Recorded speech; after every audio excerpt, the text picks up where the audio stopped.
Greetings, welcome to the Dividing Line. Oh, there's a new camera angle. Look at that. Yep, it's even got the lava lamp. That's good. Very good. Let me see here. You need the VLC media player so you can see what we're going to be doing today, which is providing a response to Theodore Shoebat on a couple issues regarding to Roman Catholicism. And we'll see how long that takes. Maybe we can take some phone calls toward the end. I don't know. The videos aren't all that long, but the issues are rather extensive, so we will see. We will see. Good to have you with us today. This evening, for those of you who are listening in the Phoenix area, I'm going to be over at Apologia Church at, I think, 7:30. At least it's on Facebook somewhere. For me, that's like half an hour before bedtime, so that's going to be really, really rough. And Jeff Durbin, even though I've grown my beard a little wider because my wife wants it wider, that ain't even be close to cutting it amongst these really weird theonomist type guys. So we'll see what happens there. But anyway, look, we all, well, maybe some of you aren't. Maybe some of you are wiser not to, but you can hardly go online these days without seeing horrific videos, pictures, videos. Sometimes, is that a tribble? Oh, yes. Yeah, there's a tribble. We don't,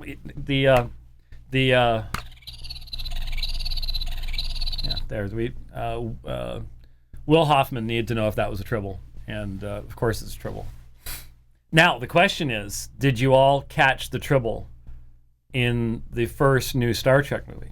Most people did not. I have had to show people a number of times where it was easy to see the tribble in the second new Star Trek movie because they had to do the blood thing and Khan and all the rest of that stuff. But if you're a true Trekkie, then you saw the tribble in the first Star Trek movie. And I'm not going to tell you where it was right now, but it was there. Almost sort of the same thing going on there.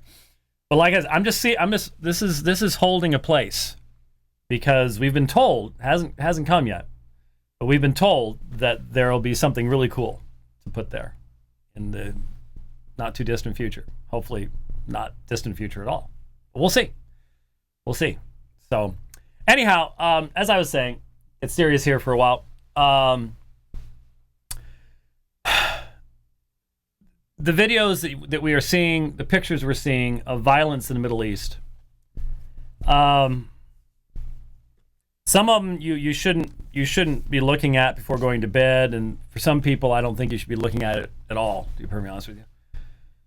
I saw one yesterday of executions, and it's the same cowardly people in their black hoods with their AK-47s shooting people in the back of the head and having them lay down on the ground and just shooting them repeatedly. And it's just, detestation of these things. Obviously, one of the problems that we're having is you will see a video posted and it'll say, Muslims kill people for not converting. Muslims kill Christians for not converting. And then when you dig a little farther or you look a little bit more, you discover it's actually sectarian violence, Muslim on Muslim violence in Syria, in Iraq, in places like that. And so I do have a concern that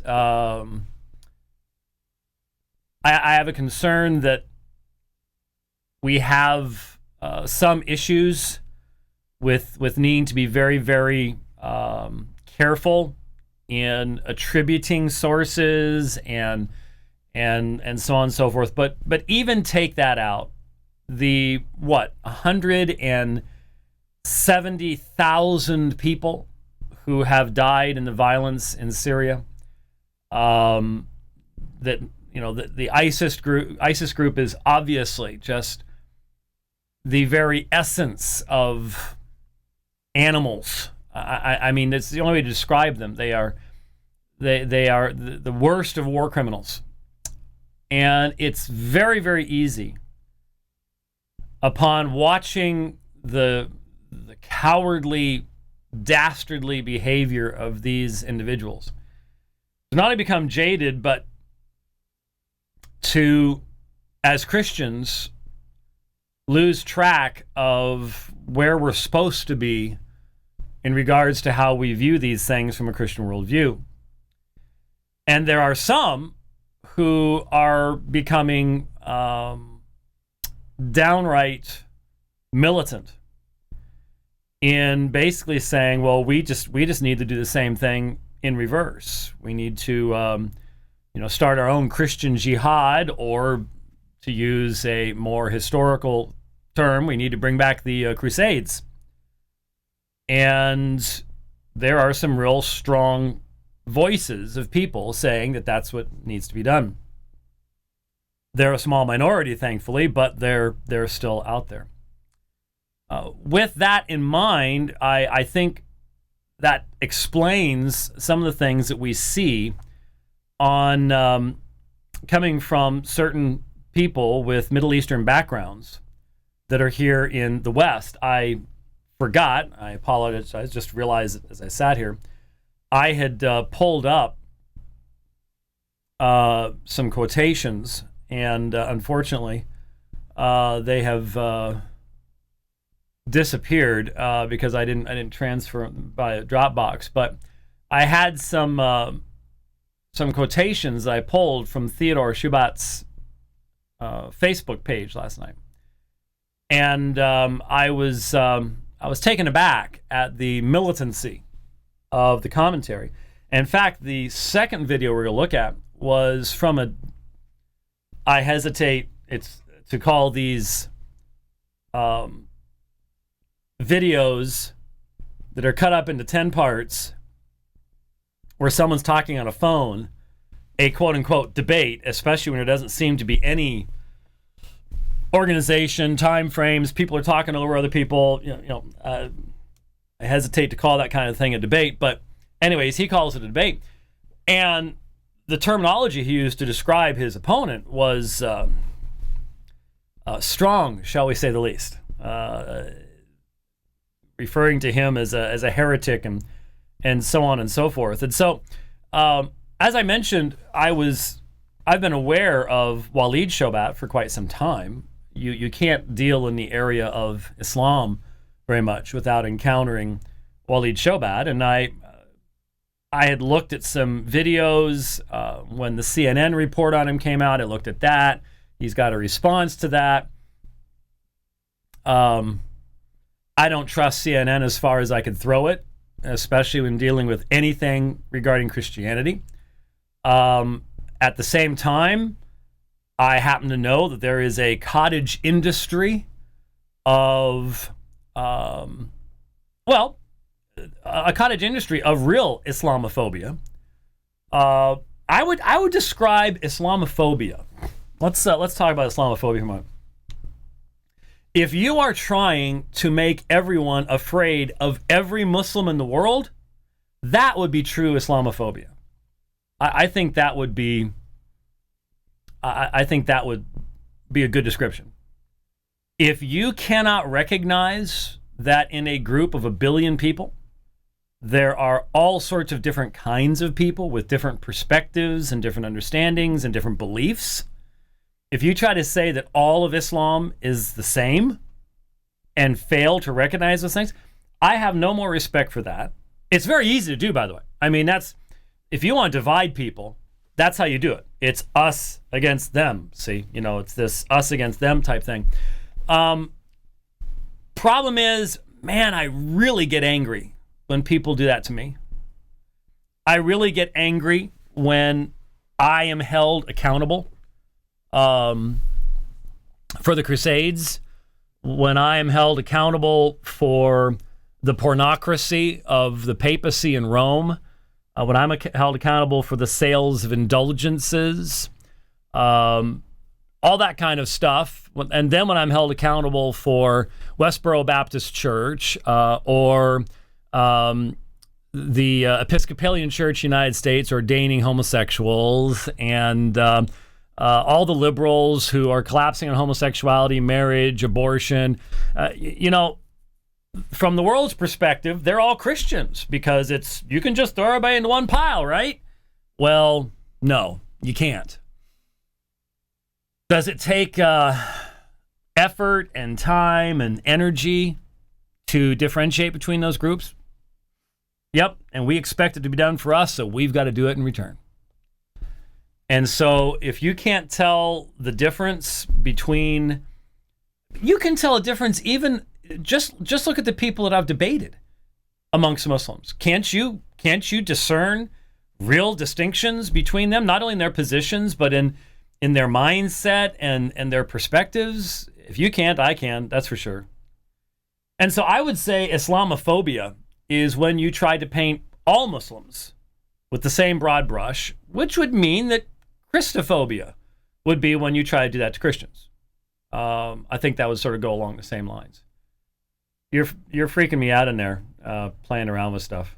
Yeah, but I've got one here. I can countermand you if I need to. So we can play dueling camera things up there. But anyway, I can't hear you. I heard about 2 words there.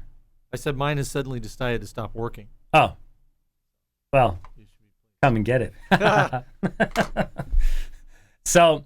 Anyhow, with all that in mind, I am concerned that I see some serious Islamophobia on the Shoebat websites because I don't see any recognition that there are Muslims other than the radical, bloodthirsty animals that we see going after the Yazidi right now and killing Christians and fellow Muslims right, left, and center. I mean, these are obviously demonic people.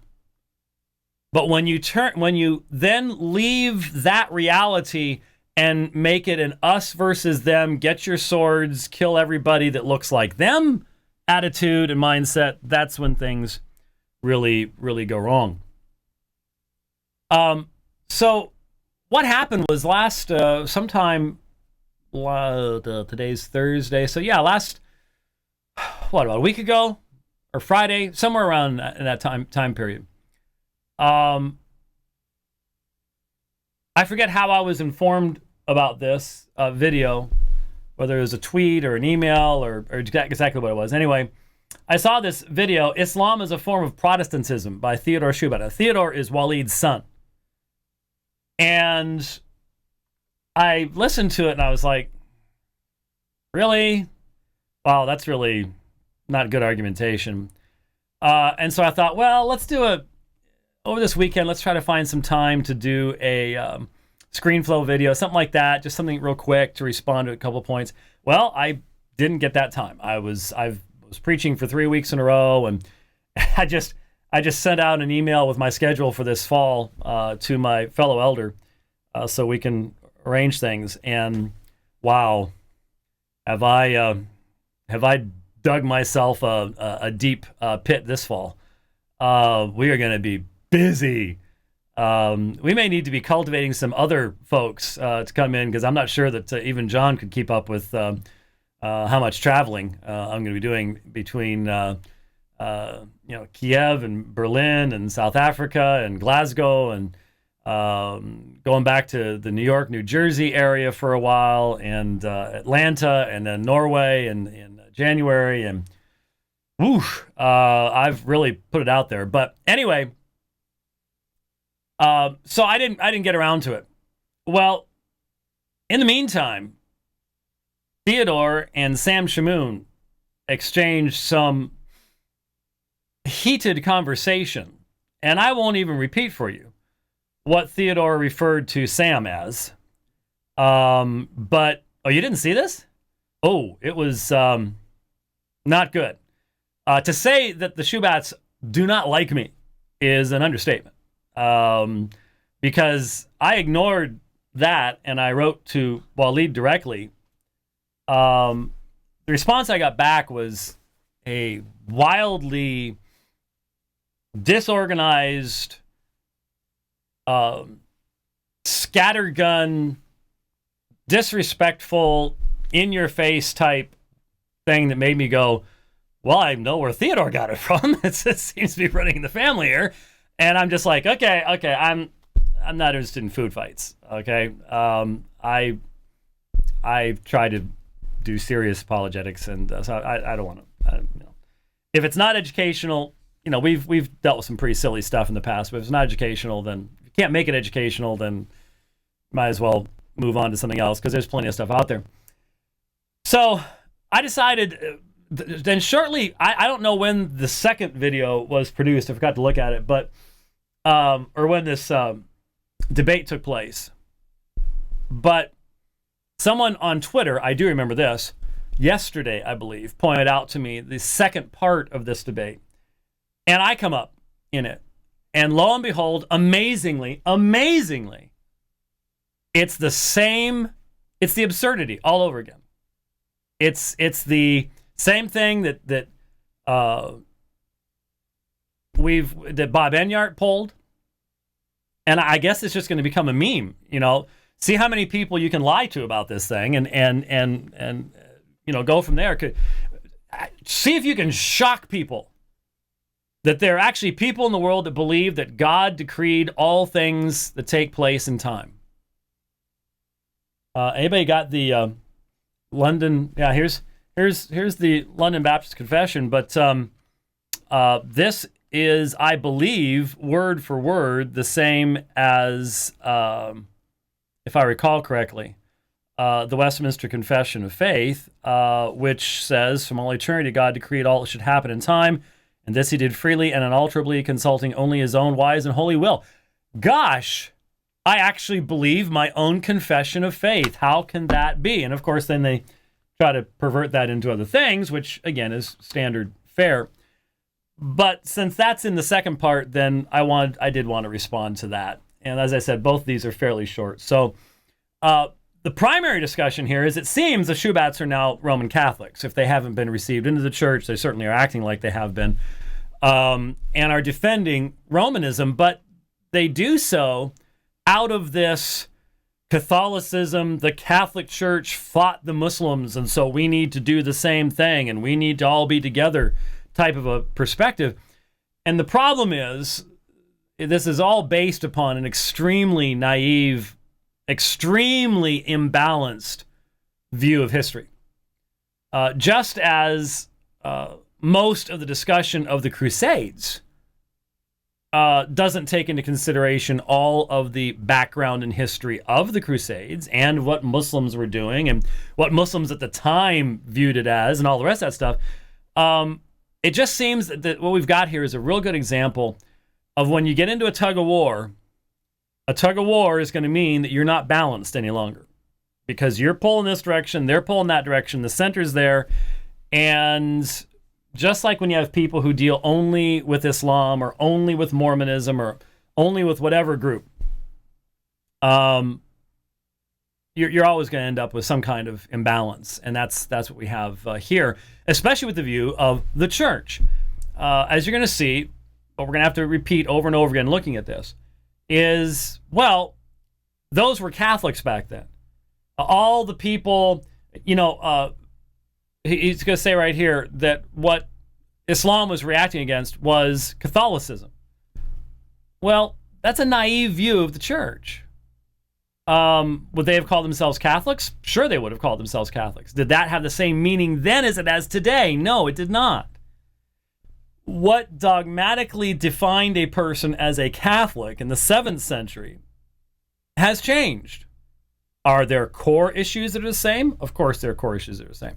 But there are also core issues that have changed, specifically in regards to soteriology, Mariology, and the dogmatic content of what is now the Roman Catholic Church. That's why I've said so many times that there is no one at the Council of Nicaea who could have had any idea of what a modern Roman Catholic definition of what it means to be a Roman Catholic would be. including submission to some pope and all the Marian dogmas and the developments of doctrines like indulgences and purgatory, thesaurus maritorum, the whole concept of transubstantiation, the Mass, which had not even developed that time, and real presence is not the same thing. Put it in context, doggone it. Look at the debates we've done. All that kind of stuff, but they just ignore that. And it's the, hey, remember when John Paul II died? For how many days did we have every Roman Catholic apologist jumping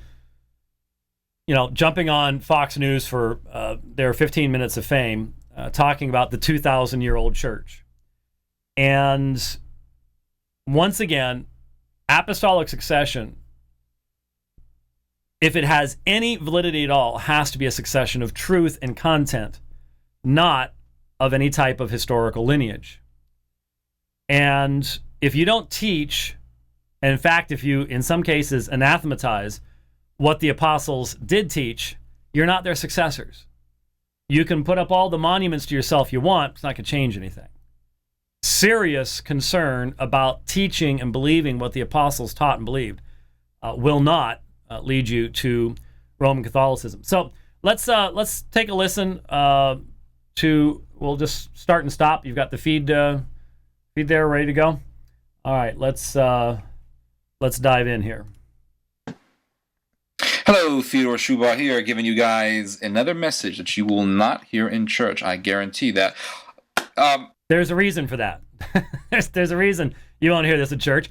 I will say that, remember when we reviewed Walid's article about those damned Catholics? The one of the germs of truth is that they both say modern-day evangelicals or Protestants ignore church history. Hey, anyone ever heard me say that?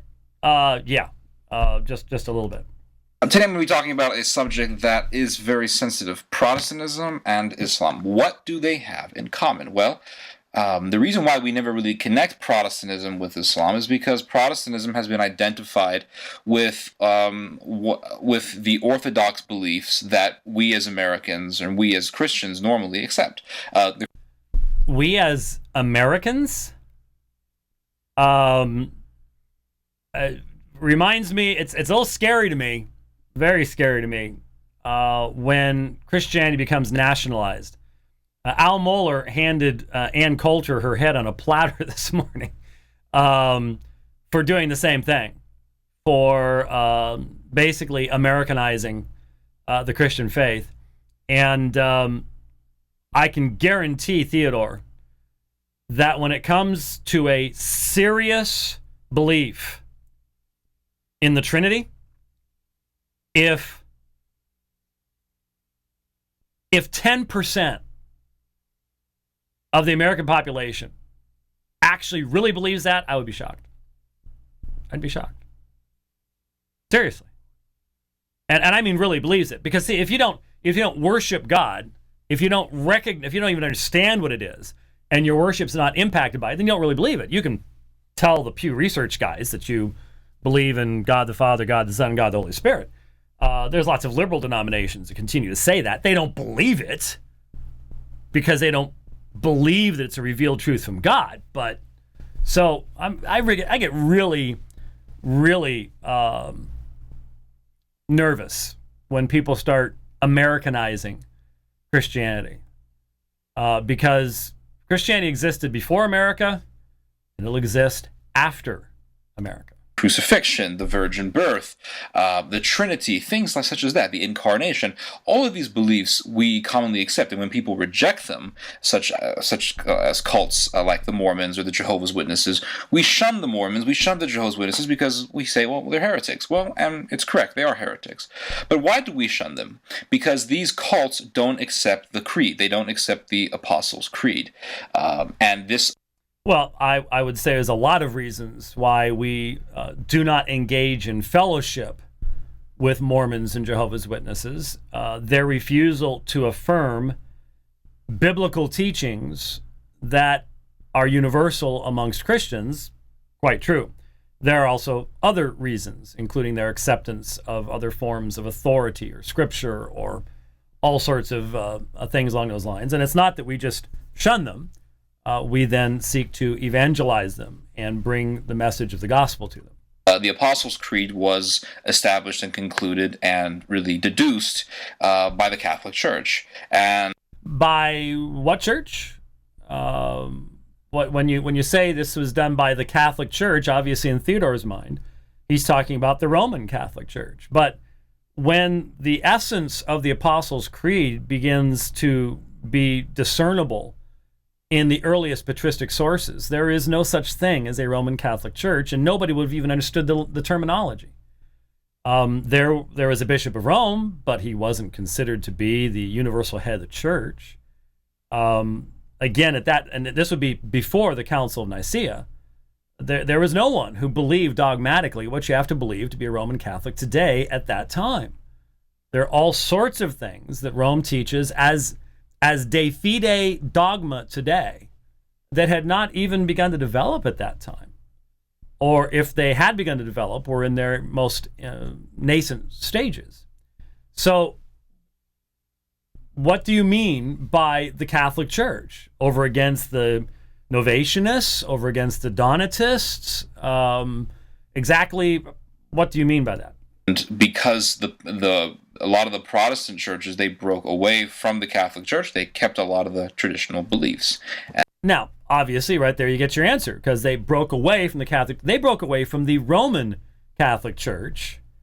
What would be a safe time frame for the Apostles' Creed? Let's just say 250 for the fun of it. All right? I mean, you could argue earlier and later there's elements of it. Obviously, the vast majority of it is just simply biblical at that point. But let's just say 250 is a widely accepted date range. The Church of 250 and the Church of 1517, vastly different. Vastly different. Focus, perspective, organization. 250, you're just starting to get the beginnings of a sacerdotal system, and especially the priesthood. I mean, if you've got going to have a sacerdotal system, you need priests, and priests are not biblical, and priests were not ancient. It was developed over time, and so how can you even? I mean, you have to do the Newman acorn tree mind game to come up with this. And I don't buy that mind game. I don't think most other people do either. And those who reject the traditional beliefs are considered to be heretics, and rightfully so. But then you have Protestantism against Protestantism. You have Protestant sects that broke out of the mainstream Protestant sects, like the Mormons and the Jehovah's Witnesses and the Branch Davidians and the Seventh-day Adventists, and I can go on about all these wacky cults and groups. But interesting way of viewing things. When you say broke out of, if you mean that the background of a Joseph Smith was in a primarily Protestant culture, so that, if you ever thought about it, for those who studied Mormonism, you know that in the alleged sacred grove, when Joseph Smith asks which church he should join, the Roman Church is not even mentioned. It's not even within the context of being a possibility. It's the Presbyterians, Baptists, and Methodists that get identified as the still the people that are, their professors are corrupt. But it was already a given that Rome was. So if that's what you're talking about, okay, but that's saying nothing more than certain groups arose out of Roman Catholic areas. They've always had their groups that have developed in their areas. And then once you have Protestantism becoming large enough to become predominant within a particular area, such as it was in upstate New York around 1827 or so, then you have groups that can come out of that as well. I guess if that's the context, okay, but sometimes following context with Theodore is a little little tricky. Those are also part of Protestantism because all of those groups hate the Catholic Church. They believe in... Okay, here's where the definitions go completely wacky. So any group that rebels against Rome would also be part of Romanism because they came out of it. So if you now you've got the because they hate the Catholic Church. How is that a logical or meaningful ecclesiastical dividing line? Mormonism is farther away from biblical Christianity than Islam is. It's the most polytheistic religion in the world. How can you say it's part of Protestantism? To even make the connection is to render irrelevant all terminology about religious relationships and the relationship of beliefs in religious systems. And that's one of the problems I have with the Shoebats is they make connections that just don't make a lick of sense. And I don't know where the connections are coming from in their thinking. Well, because they all dislike Rome. Well, the Mormons dislike my beliefs too. So what? What does that have to do with anything? You identify their origins. You identify their beliefs. The Mormons have to go over in the polytheistic religion section. They're pretty much by themselves out there. There's no question about that. But the idea of, well, you're Protestant because you hate Rome. Even the terminology, hate Rome, is just raises all sorts of unnecessary emotional barriers. I mean, do I hate every false gospel? Yes, I hate every false gospel. Does that mean that I hate Roman Catholics or I hate Roman Catholicism? Well, theologically, I guess I hate Roman Catholicism. But let me point something out to Theodore and to everybody else. You can absolutely detest what a religion does to people. I've seen what Rome does to people. I know that Rome's gospel cannot give you peace. I've seen people destroyed on the treadmill of penances and sacramentalism. But that doesn't keep me from expending every effort to accurately represent what Roman Catholicism says and to not utilize the common forms of argumentation that many people have against Roman Catholicism. This has been the case in every group we've dealt with. Every group we've ever dealt with. We read the literature that Christians have produced. How many books on Mormonism have I had to say, let's not go there.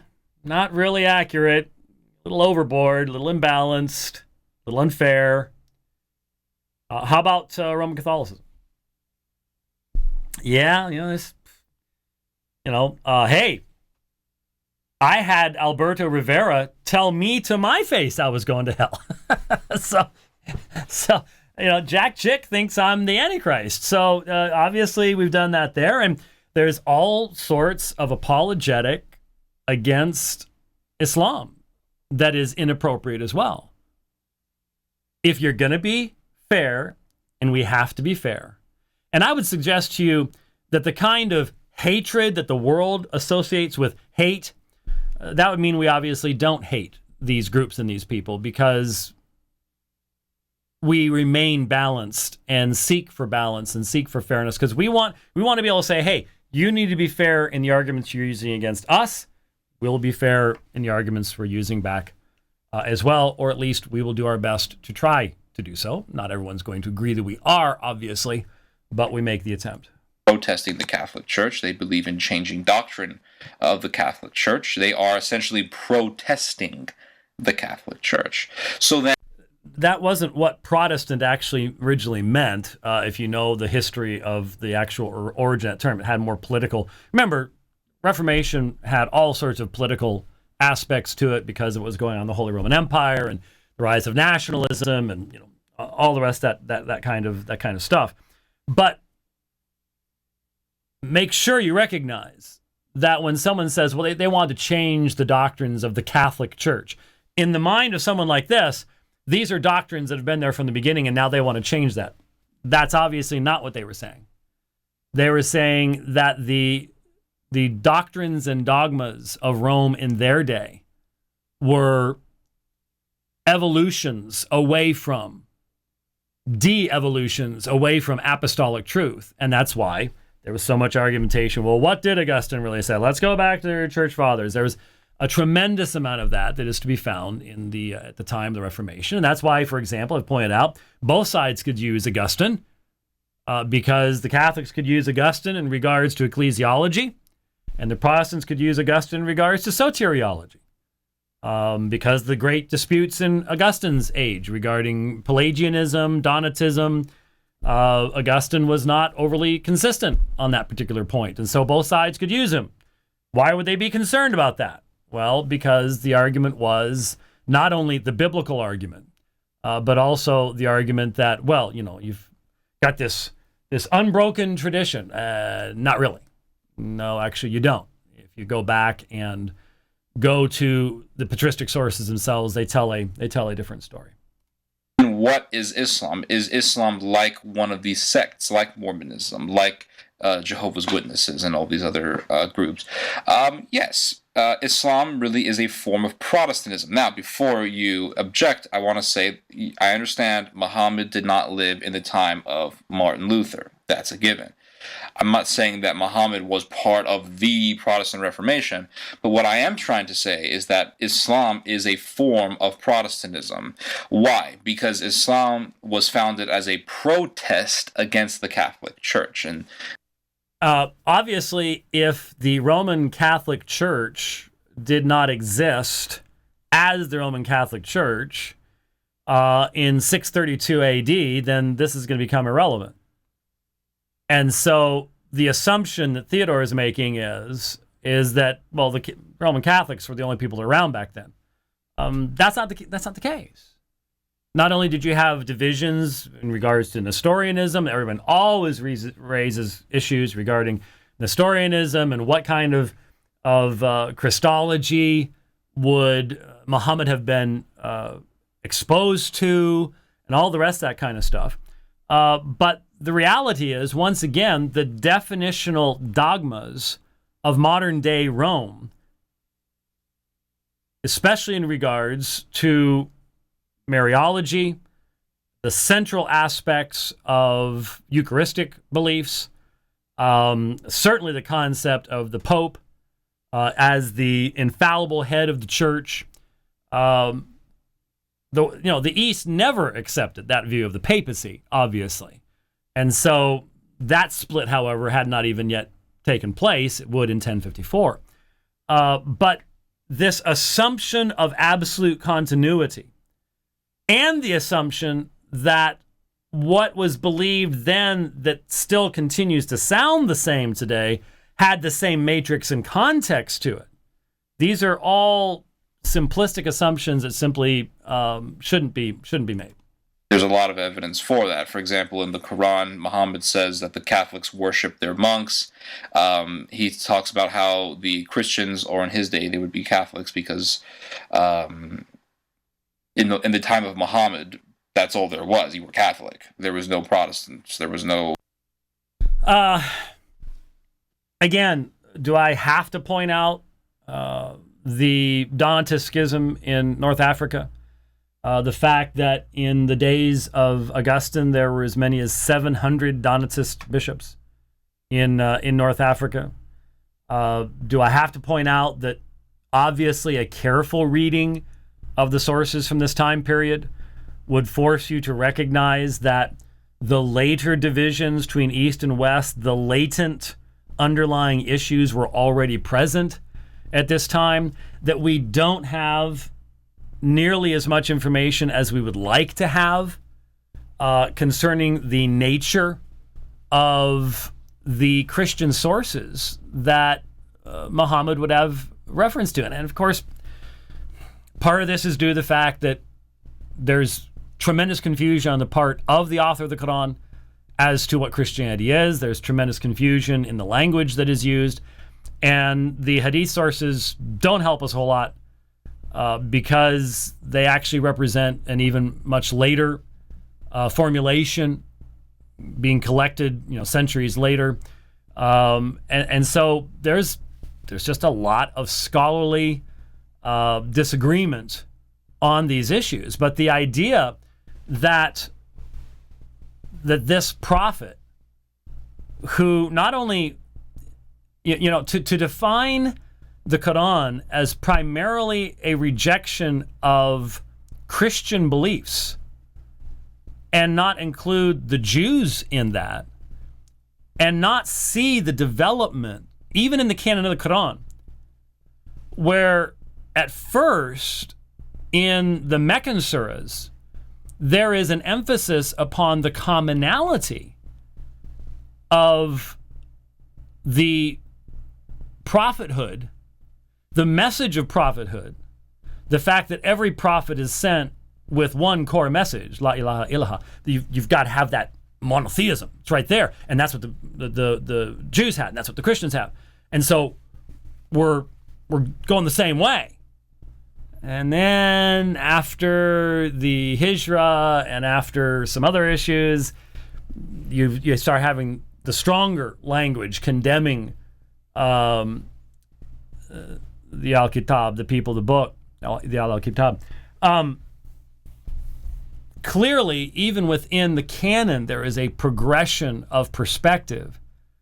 But to make the primary focus of Muhammad's entire religion a reaction against Catholicism, when he is obviously the most ignorant of Christianity in comparison to Judaism. He knows much more about the Old Testament, knows much more about the Jewish stories, and has much more interaction with Jews than he has with Christians. Just makes this whole theory really, really suspect. Well, not really suspect, not to be accepted. Evangelicals, there was no Baptist, it was Catholic. So anytime you read the Quran and it's condemning Christians, you're talking about members of the Catholic Church. That's the bottom line. So anything anti-Christian in the Quran is an attack on the Catholic Church. Again, this is anachronistic at best. Anything anti-Christian in the Quran is at best the understanding of the author of the Quran at that particular point of time, and he does not understand and gives no evidence of understanding any of the issues that would eventually divide East from West. He doesn't seem to have any understanding of the Christological issues, Nestorianism or Eutychianism or Council of Chalcedon. He doesn't know this stuff. He has no knowledge of this material at all. And so it becomes extremely anachronistic to say, well, anything anti-Christian in the Quran is against the Catholic Church, knowing that, I haven't heard him make a clear distinction in this video saying, now I'm not talking about the modern Roman Catholic Church. Instead, the whole argument is it's one the same. That's the problem. Historically, this can be proven without a doubt. Without a doubt. Because there were no other Christians in that time period. In the 6th century, 7th century, and beyond, there was no other Christians until 16th century or so.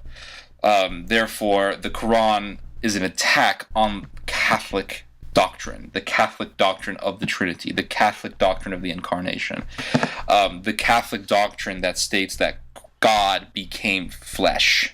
The Word, the eternal Word, the Son, became flesh, became a man. That is rejected in the Quran, and therefore that rejection is essentially an attack against the Catholic Church. So Islam was not founded as a separate religion altogether. It was founded as an attempt or as a movement that desired to strip away many of the orthodox beliefs that were established by the Catholic Church.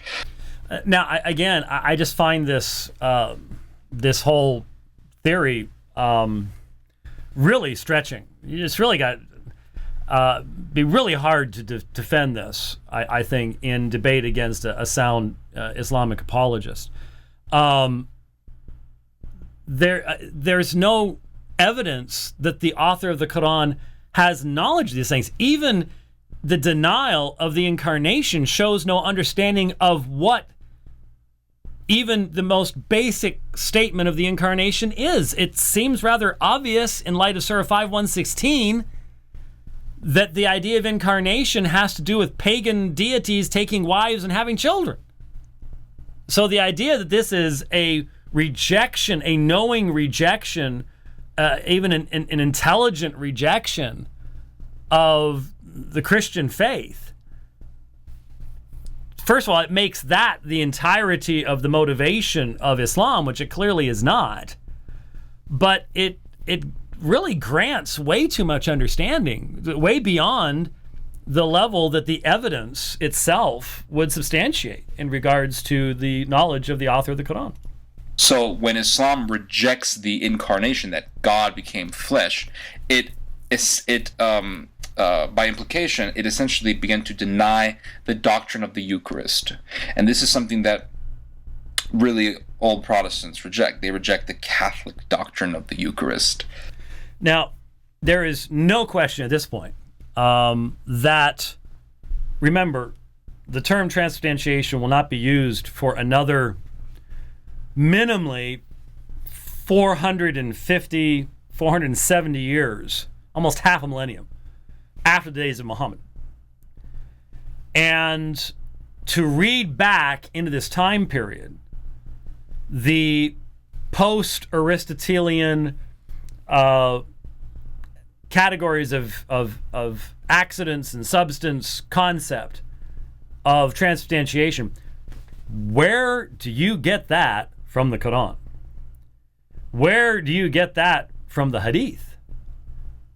You've really got to start stretching at that particular point in time.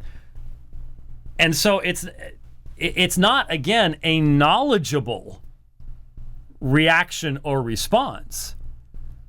So to make what about the rejection of Judaism on the part of the Quran? What does that mean that Islam is, or is that irrelevant? Is it only its rejection of Catholic theology that makes it Protestant? I think we can see where there's just so many category errors here that this kind of argumentation just isn't worthwhile. It's not going to accomplish anything in actually forwarding the dialogue between Christians and Muslims, and certainly between Roman Catholics and Protestants. That the real presence of Christ is in the consecrated host. What appears to be bread is actually the body and blood of Christ. And so Islam utterly rejects that belief. And so that's why I say Islam is a form of Where does Islam give any evidence of even understanding that later belief, let alone can you document from any sources contemporaneous with the time period and location of this? You just have to assume, and I know this is the assumption. If this is the assumption that Roman Catholics make, but that's when you challenge it, they end up having to fall back on the development hypothesis. Once you fall back upon Newman, then you're in essence abandoning the historical field of battle. But how can you have the full-blown modern Roman doctrine at this time period without the categories present within the culture to be able to express it? Why did the early church not have a monstrance or a pyx or a ciborium? Why, when they brought the consecrated host to the sick, did they then dispose of those that weren't used and did not give latruo to those? Because they may have understood real presence in a way you don't, and they didn't have the categories of transubstantiation that you do? Maybe? Possibly? Thought about it? Maybe? That's why we did those debates so long ago, back when I had big glasses and hair. Protestantism. It came to protest many of the doctrines, one of which being the doctrine of the Eucharist. And there is a very well-known, very reputable theologian and a historian by the name of Hilaire Belloc, and he wrote an excellent book called The Great Heresies. And if you haven't read that book, read it. It's an amazing book because it explains to you a number of the great heresies that have attacked Christianity, starting with Arianism, Islam, Albigensianism, or Catharism, and then in the end of the book, it goes on and talks and conveys a history of Protestantism. But anyway, there's a quote from the book in the chapter on Islam, and it explains how Islam was founded as a sect or as a movement that wanted to strip away really the core doctrines of the Catholic Church, such as the Trinity, the Incarnation, the Virgin Birth, or the Immaculate Conception, and of course the doctrine of the Eucharist. So I'll read to you the statement here. Hilaire Belloc says, quote, "But the central point where this new heresy struck home with a mortal blow against Catholic tradition was a full denial of the Incarnation. Islam rejects the idea that God became man." That's why in the Quran it says, God is not begotten, nor does he beget. He is not born, and nor is he one with God, nor is he God. Mr. Belloc continues on to say, Muhammad did not merely take the first steps toward that denial, as the Arians and their followers had done. He advanced a clear affirmation, full and complete, against the whole doctrine of an incarnate God. He taught that our Lord was the greatest of all the prophets, but still only a prophet, a man like other men. He eliminated the Trinity altogether. With that denial of the incarnate, I just paused because I see the time and stuff, but I just paused long enough to point out he did not understand the Trinity. He could not eliminate something he did not understand. Where is the evidence from the Quran? I keep asking my Muslim friends this. I'll ask you. Where is the evidence from the Quran? He even understood it. Surah 5:116 says he didn't. The understanding of sonship, what it means to Allah to have a son in the Quran, shows he did not understand it. So what's your evidence that, again, this is all meaning to put Islam and Protestantism in the same category by defining them in light of Rome, which I don't think is helpful from any perspective. Incarnation went the whole sacramental structure. He refused to know anything of the Eucharist with its real presence.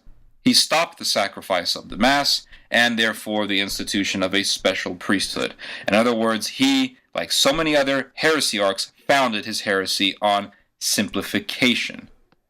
So, and this is very fascinating. Notice the term he uses, simplification. Anytime you have a simplification of a religion, it always leads to fanaticism and high numbers of subscribers. When you have, really, Islam is a simplification of Christianity. Okay, he goes on for quite some time here, and there was a couple things toward the end I was going to respond to, but I want to get to the other one, and we're sort of running out of time. We may have to go a little bit long anyways. By the way, while that was running, I did bring up some of those quotes on Facebook. And in fact, while I switch over to this other one here, this is the one that God does, and he shows us. So you just okay, stop that. I don't know why that auto starts, but anyway, when Theodore posted this next debate, the links to, I think, 9 or 10 videos on his YouTube channel, when he posted on his Facebook page, just search for Theodore Shoebat. This is yesterday. Here's the description. Everyone, here is a debate I did with a wicked heretic named Keith Thompson on Christian militancy and Catholicism. I got it all in recording, and for you to enjoy, it is in 7 parts. And then the first part. And then after some people gave him a guy named Seth L.G. Adams gives him some rah-rahs, Theodore comments, I am forever appreciative of your guys' encouragement.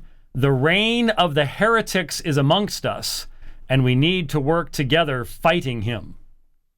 And then right below that, on August 5th, he made the comment, the Holocaust was done by a schismatic heretic who broke away from the Catholic Church.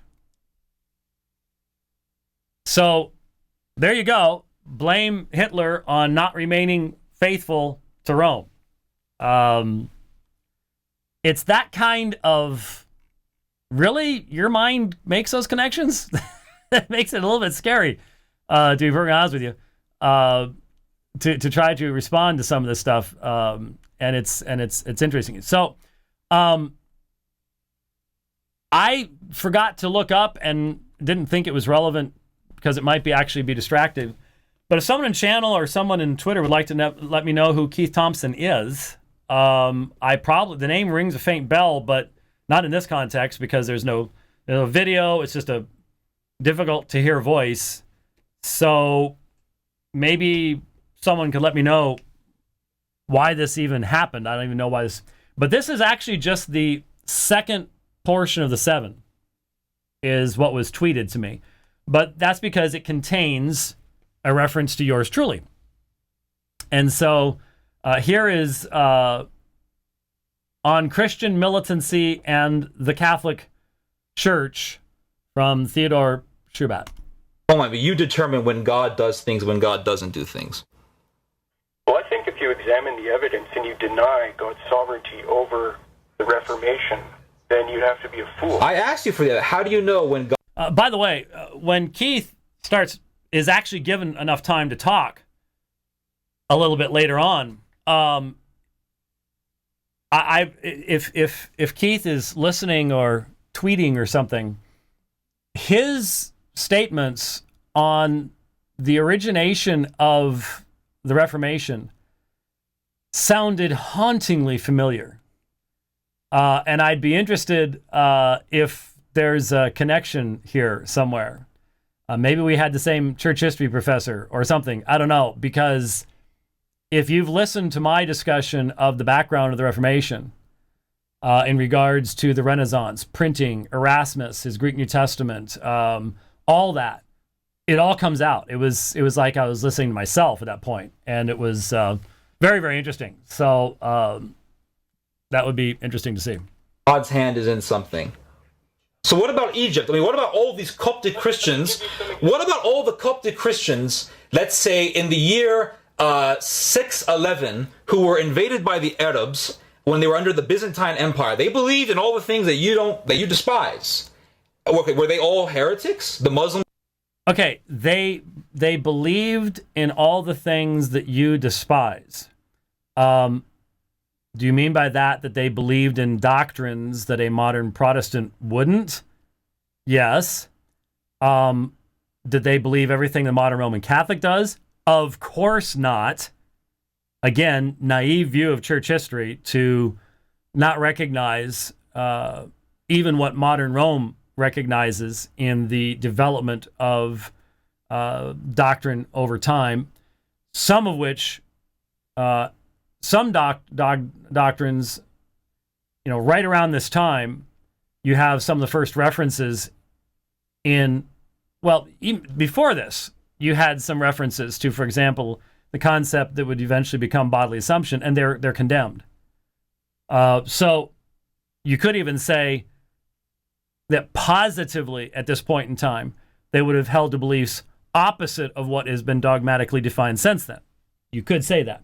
But again, it's this, how do you get to this connection? And what did that have to do with what was being said? Maybe I missed something before this because this is part number 2. I don't know, but it seems like there's a little scattergun, throw a bunch of stuff out there going on here right now. Invaded them, and they're still there today, being suppressed by the Muslims under Sharia. The Christians in Turkey are also being suppressed under Sharia. The Christians in Iraq, the Christians in Syria. I mean, I can go on and on. They all agree in transubstantiation. They all agree in priests. They all agree in confessions. What happened? I mean, they all agree in transubstantiation? Really? You're sure about that? You're sure they all of those groups that you just mentioned, and I think he was including the Copts at the time of Muhammad, unless he stopped thinking about them. You can demonstrate they believe in transubstantiation almost 5 centuries before the term is actually used anywhere? Really? That would be interesting to see you prove that. God all of a sudden cut them off too and just had to allow the Reformation to be the light to the world? Are you going to let me answer, or are you going to... I mean, you don't answer. You keep bringing up the Reformation. I'm asking you, what happened to these Christians in Egypt? I know your question. I'm going to answer it, but I'm asking if you'll let me actually answer this time. If you can, go ahead, answer it. Okay, you asserted that those people all believed what you believe and not what I believe, but you haven't demonstrated that. Anyone can assert things. Okay. Now, the issue with the Reformation is this. How do I know God's sovereign hand was in it? Well, you can see. For example, Johann Gutenberg, he built his printing press in the 1400s. If that didn't happen, then the Reformation literature would not be able to spread and succeed. You do know he was Catholic, right? Reformation would not have been able... Right. Okay, I stop. Okay, Keith Thompson we're talking about here, I'm assuming is the same Keith Thompson with Reformed Apologetics Ministries and that has contributed to Answering Islam. I'm assuming that. Again, just went with the video here. What did Gutenberg's religious affiliation have to do with anything? See, this is the thing that bothers me about the Shoebats, is they'll throw stuff out there that's not relevant. Who cares? We're talking about the religion of the nation at this point. We're talking about sacralism at this point. We can have a good biblical discussion about whether sacralism is a valid concept, and I would certainly argue that it is not. You don't become a Christian by being born someplace. In fact, it's one of the things that separates Christianity from Islam. You're not born into Christianity. You are born into Islam. That's one of the big differences, but maybe not for Theodore. I don't know. But what did that have to do with anything? Why interrupt someone who's making a point about God's sovereign hand in bringing about the Reformation historically? Why throw something in like that? I don't understand that. It's irrelevant. To develop. Okay. You had the rise of universities and Renaissance humanism. That was very necessary for the Reformation. So there was no universities with Catholics?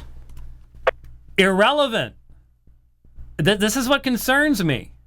He's not listening. He's not listening to it. Because, see, I would be saying the same thing that Keith is saying here. If you've listened to my church history series, when we talk about what led up to the Reformation, I list the exact same categories that Keith is bringing up here. The rise of universities. When you say, well, weren't they Catholic? What does it matter? That's not his point. The point was, from what I heard, that God was involved sovereignly in history. For example, he's going to bring up Erasmus. Erasmus died as a Roman Catholic priest. He wrote in defense of transubstantiation.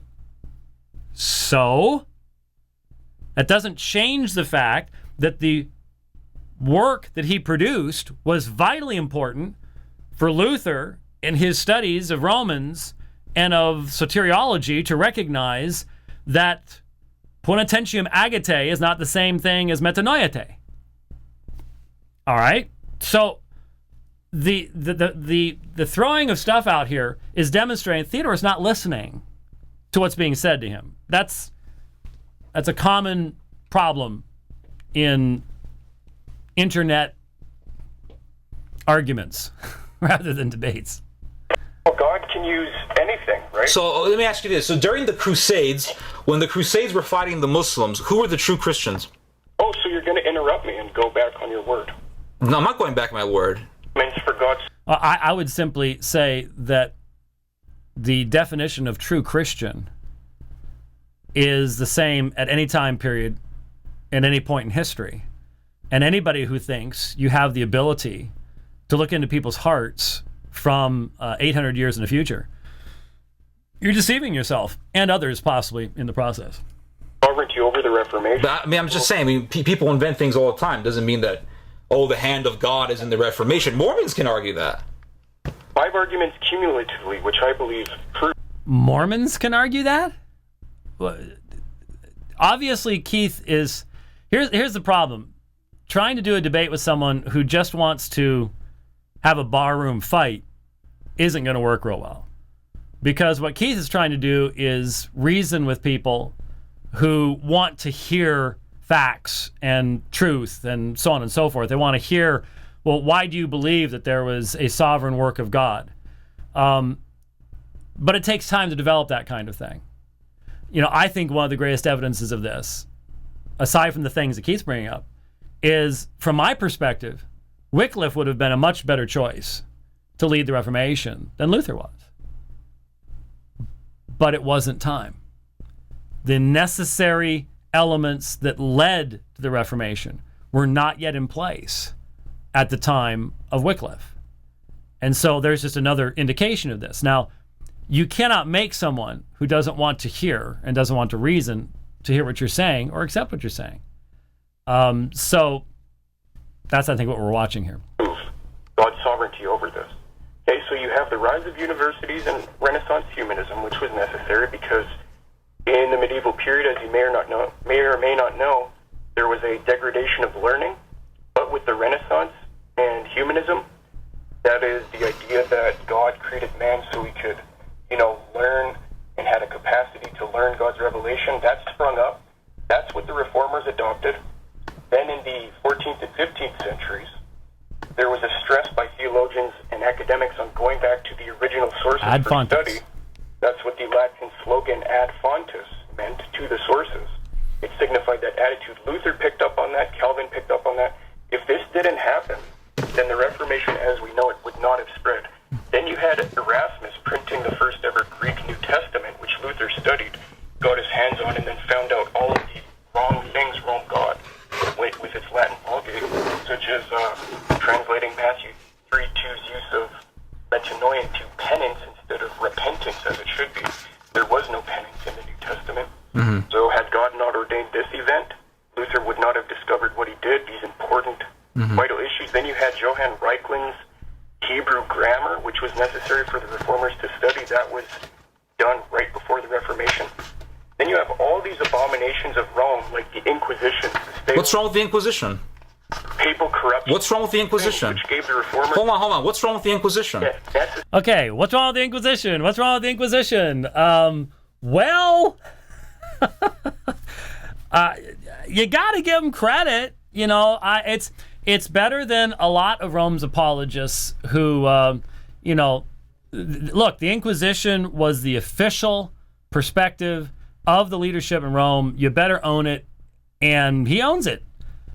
I mean, we look back at it, and we see the reign of terror and the unfairness and the injustice and the gross results of sacralism, and we recognize it for what it is. But hey, you know what? If you're really going to be a good Roman Catholic, you should be sitting there going, what's wrong with the Inquisition?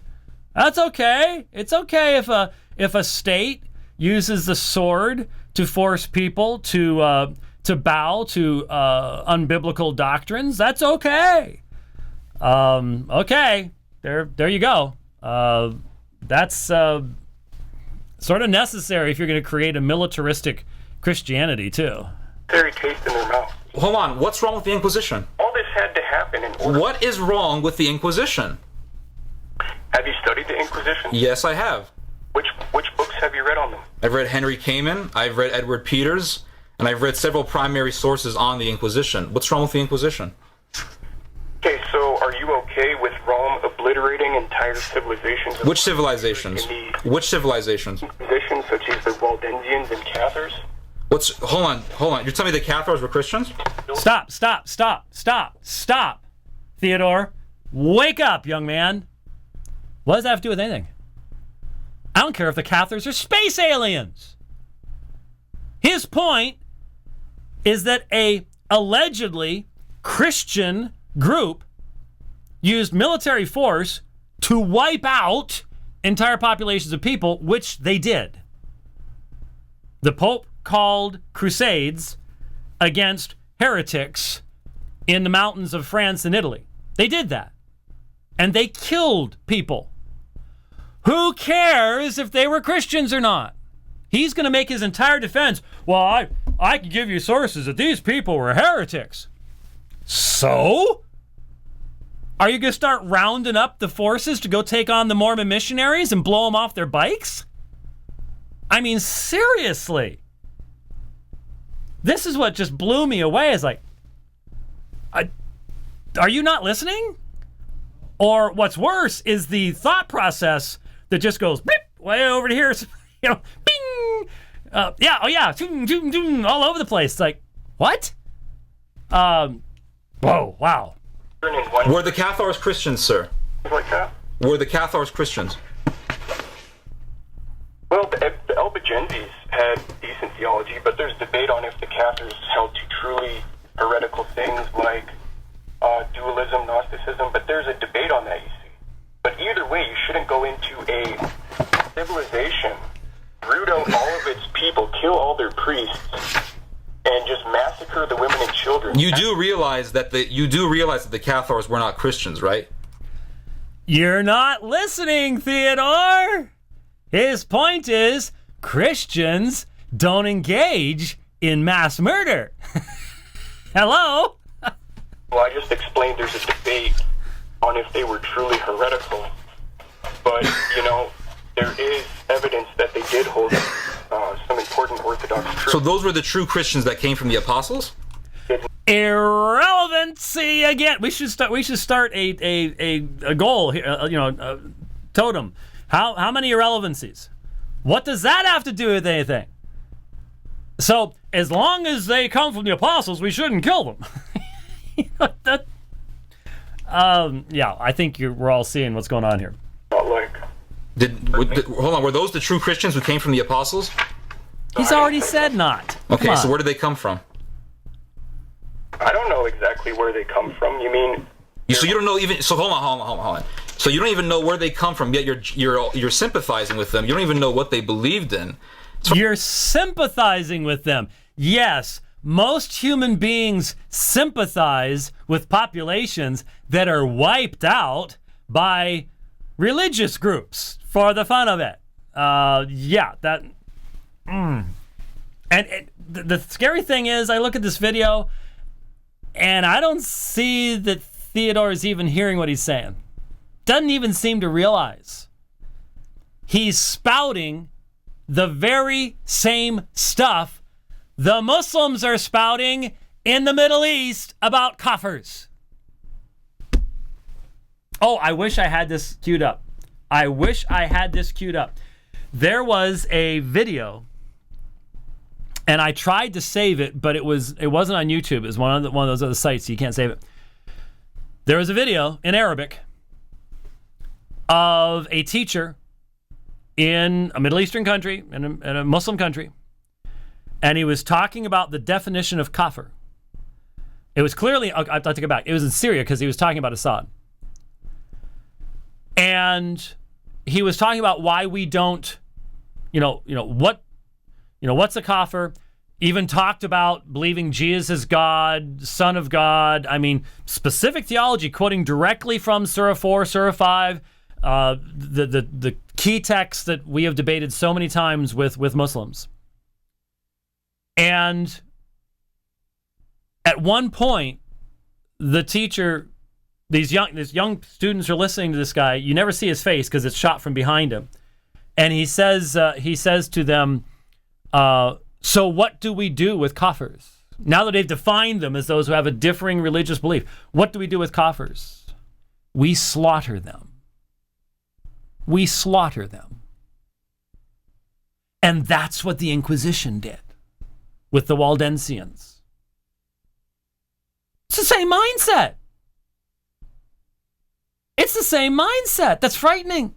It should be frightening to you. Frightening to me. As I'm concerned, in the beginning of this debate, you cared about what I believed in, but you don't care about what they believed in. I thought you were asking, is there claims to a line going back to early times true? And I'm not persuaded of that. I don't know exactly how far you can trace them. Hold on, don't change the subject. Hold on. You believe that the Cathars were true Christians? I do know that the Cathars held to Orthodox teachings, and they should... Such as what? Eliminated. That's what I know. Such as what? So what did they believe in that was Orthodox? Well, if you want to look into you can look at both the Waldensians and the Cathars. By the way, this has completely derailed the conversation, which was supposed to be about the sovereign hand of God and establishing Reformation. Someone in channel has provided me with the URL to the video I was talking about.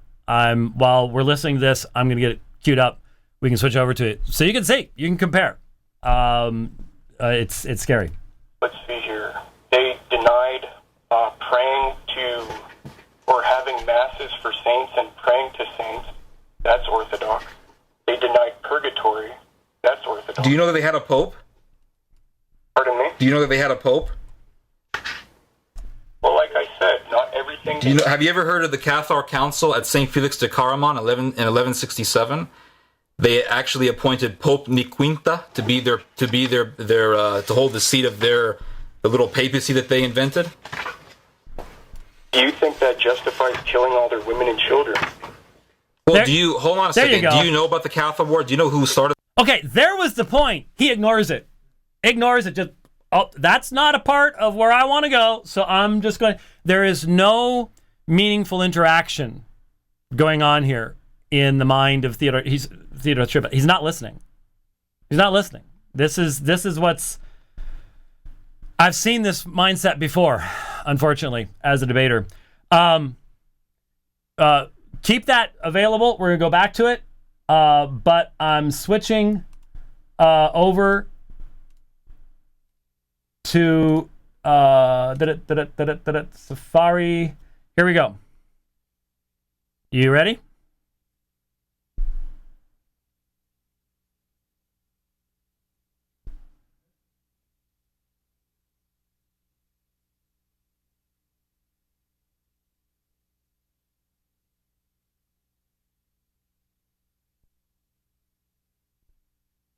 النهارده كده المجاهدين الجن يجاهدوا هنا في سوريا.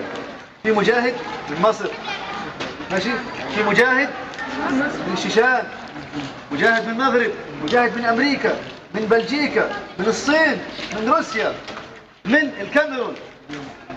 من جمع هؤلاء الجهاد؟ الله عز وجل. لماذا اجتمعوا؟ للإسلام. ليه؟ للإسلام. فالإسلام يجمع الناس على كلمة واحدة، لا فرق لا لون ولا بلد ولا كذا. الأرض كلها لمين؟ لله عز وجل. والإسلام يرفع المسلمين ويذل الكافرين الصليبيين. Now, did you catch that? Kafirim, the infidels. And notice it said humiliates. That's the term that was used of Satan being humiliated. Off the top of my head, I think it was Surah 7, but it may have been one later on. It's just off the top of my head. I didn't look it up. But the humiliation of the kafirs, the elevation of the Muslimin. That's what he's talking about here. اللي هم المسيحيين مسلمين ولا كفرة؟ ايه الدليل؟ لقد كفر الذين قالوا إن الله هو المسيح ابن مريم. لقد كفر الذين قالوا إن الله ثالث. يعملوا كده. Catch that? They who say that God is the third of three have disbelieved. Straight out of Surah 5. These are the very texts that we have debated with Bassam Zawadi and so many others in regards to what the Quran says about Christianity. Here's their understanding. قال الله عز وجل لقد كفر الذين قالوا إن الله ثالث ثلاثة. يقولون ربنا ثلاثة كفر. إن ربنا اثنين. Did you hear that? Thalatha. He used the term three. Not the Trinity, but three. Three what? Three gods. It's clearly what the Quran is talking about. Misrepresentation, misunderstanding. Okay? Whoever says that God is two and that Jesus is the Son is a kafir. There's what's on the screen right now. سيدنا عيسى ابن الله كفر. اللي بيقول سيدنا عيسى هو الله كفر. طيب. بشار الأسد مسلم ولا كافر؟ كافر. صح؟ مين بيحب بشار؟ بيحب بشار سعيد. بنكرهه ليه؟ لأنه كافر. لأنه إيه؟ لأنه كافر. طيب لو في هنا حد معاه شيرين معاه نصيرية من عيلة الأسد أو على دين الأسد نحبه؟ لا. طب نعمل فيه إيه؟ What would we do to him? What do they respond? Slaughter him. And we look at that and we go, oh, it's terrible. It's terrible. If you're going to say that's terrible, then Rome's crusades against the Albigensians was just as terrible. In fact, it was worse. You know why? Because the Romanist had much more light than this man has. He's been deceived by a false prophet from the 6th century.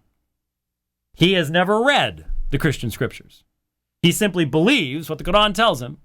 Therefore, he's deceived and he's deceiving others. The Crusader didn't have that excuse, did he? No, didn't have that excuse. Yeah, okay. We go back. You should have the feed you had before. Shouldn't have changed at all, I hope. The Cathar War? Hold on, so just because they killed people, so because the Catholics kill people, that means that they're an abomination? No, there's many things that prove they're an abomination, such as selling of indulgences, like I said, such as popes selling their papal office for 1,000 pounds of silver. For example, popes mutilating past popes, putting them on mock trial and having their body thrown into the river. Popes having orgies in the Vatican. Referring to the pornocracy there and things like that. But we're about to come up on, let's throw out another complete canard that, here it comes. No. So Protestants never have orgies? What about your friend James White? I remember I heard him say that God destined women to be raped, and the evil proceeded from God. And although it was purposeless, God created something that was purposeless. And Okay, how many errors in 10 seconds? I mean, Theodore? Wow, not even close. Not even close. Where did I say the evil proceeded from God? Did you not hear the entire discussion that I've offered many times on primary and secondary causes? Do you understand primary and secondary causes? You just said that I said it was meaningless. Don't you realize my entire argument is 180 degrees opposite of that? That everything that happens in time has a meaning, that I don't believe in a God who creates meaningless evil? How about you, Theodore? Do you believe in a God that creates meaningless evil? Do you believe in a God that created this entire universe knowing what was going to happen and yet had no purpose or meaning in any of it? I mean, that isn't even close, and it is so utterly irrelevant to what Keith was saying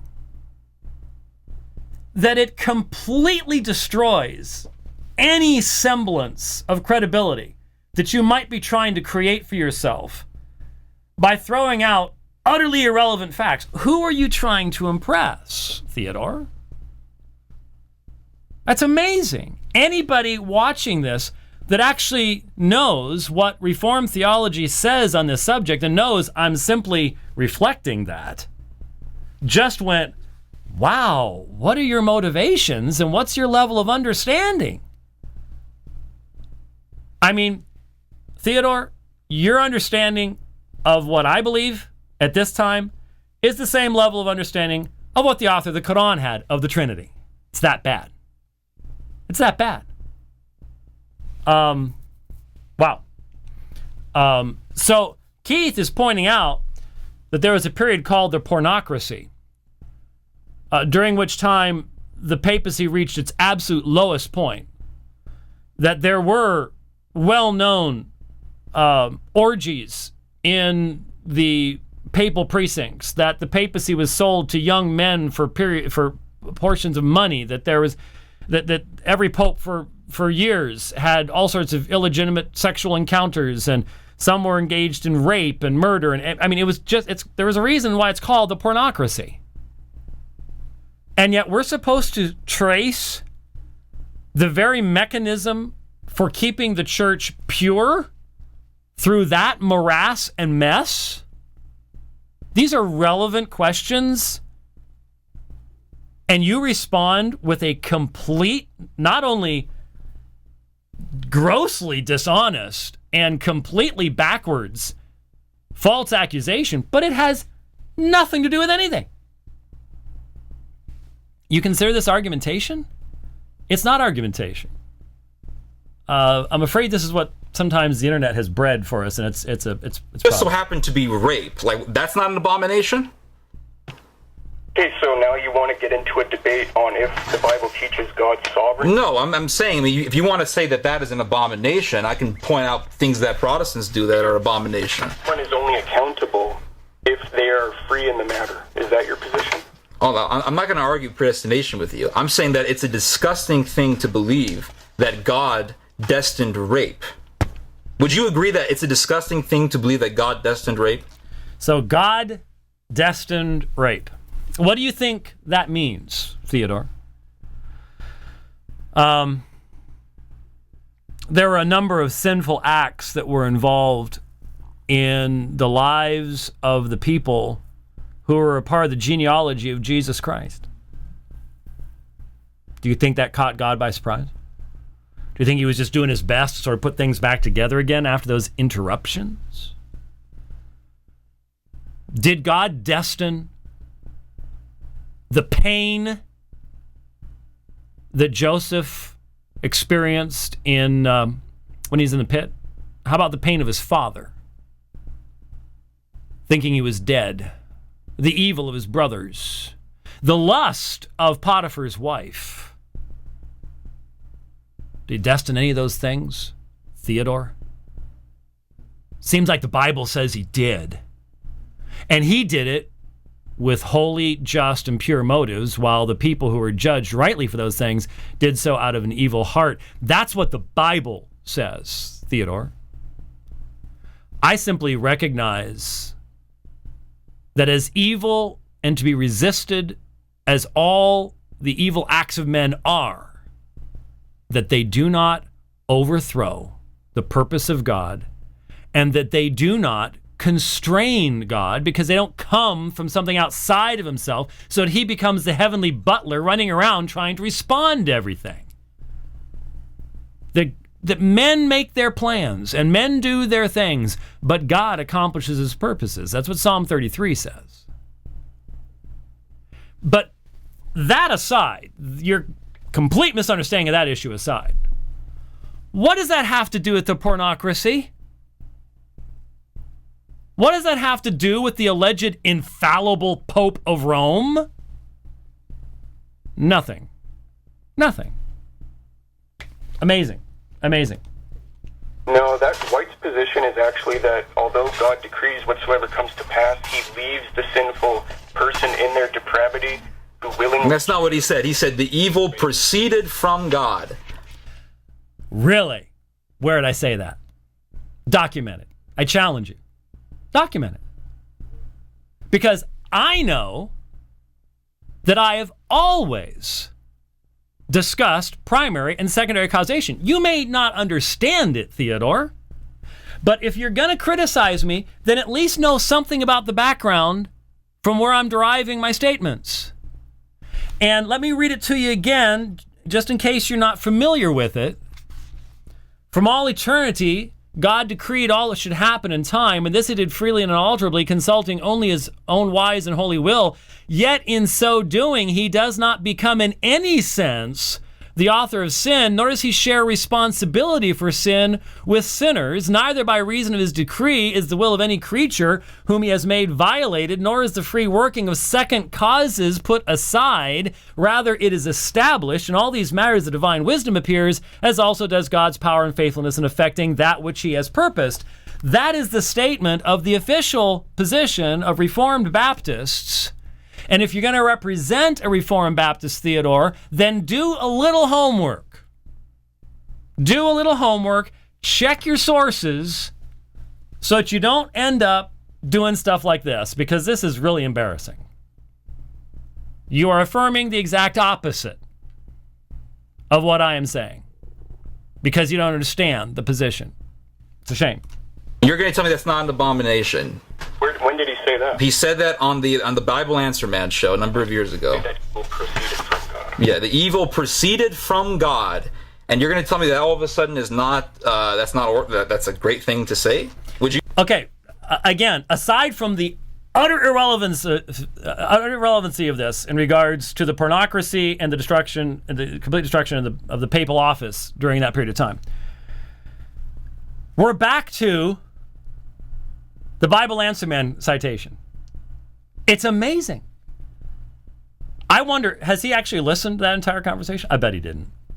I'll bet he's pulling from the same acontextual, anonymously produced audio that only gives you a little section. Maybe he just read George Bryson and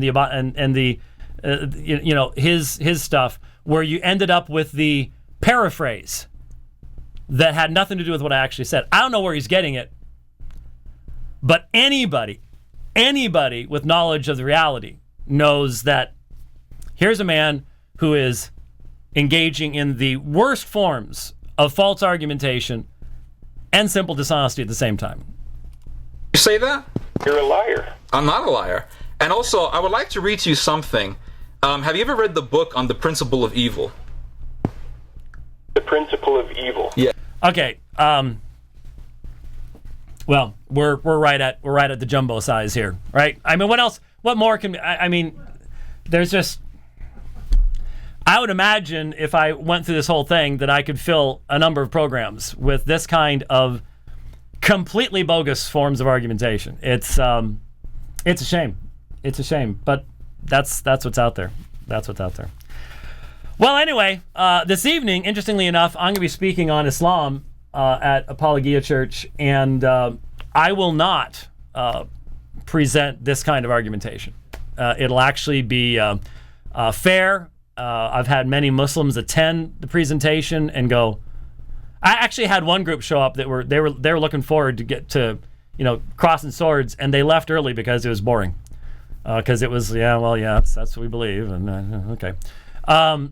So I'll be doing that this evening, trying to provide a real contrast to what Theodore Shoebat just provided to us. That's a shame. Anyway, maybe Keith could send me a link to the audio of the whole thing, and I've got about an 85-mile ride to do on Saturday. Maybe I could force myself to. I don't know. That'd be so painful. Oh, I know. Where's the cactus to run into? Make it go away. Hey, thanks for listening to Divine Line today. Lord willing, we'll be back on Tuesday. See you then. God bless.